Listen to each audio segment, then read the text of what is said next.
HP G60, hailing from the year 2009. This laptop only would have cost you about $500 to $600 depending on your configuration. Mine is loaded with an AMD Teron X264, 3GB of DDR2 RAM, and an NVIDIA 8200MG.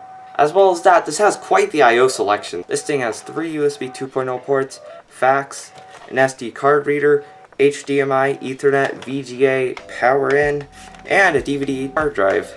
The previous operating system in here was Windows Vista, but it was very broken and the owner didn't even activate it, so I just put Windows XP Pro on here instead.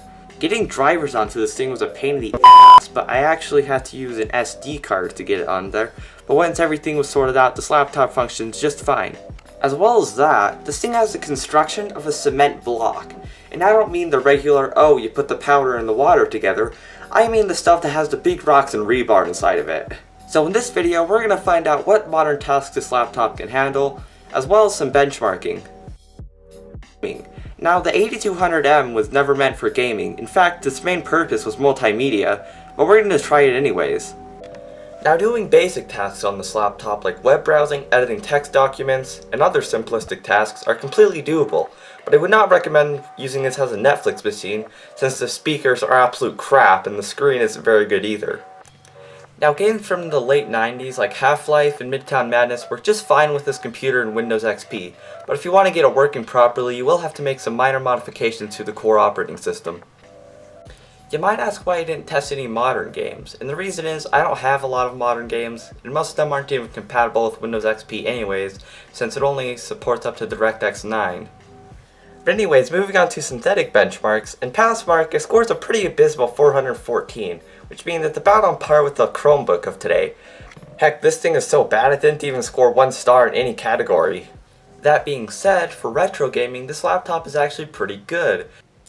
Overall, this laptop would make an okay modern laptop, but there's 2 main reasons why it's not very good. First of all, its graphical abilities are absolutely horrendous, and its weight and size are completely unreasonable because even modern gaming laptops can match or be even lighter than this is. Now, one other thing to mention is the battery life, which is pretty terrible because of the high TDP AMD Teron, which literally consumes as much as a mobile Core i9. It only lasts about an hour with the screen on full brightness, and believe me, you want it at full brightness because any lower will make you strain your eyes. Now, if you just want to use this as a DVD player or a laptop you can bring places while a good one stays at home, it's perfectly fine for that, and in fact I use it for that too. And this isn't too underpowered to the point where it can't run any modern applications, which Windows 10 would actually work on here if you wanted to install it, which I obviously didn't. But I think it's a good balance between capability and value. Anyways, thanks for watching. If you liked the video, leave a like, a subscription would be appreciated, and I'll see you in the next one.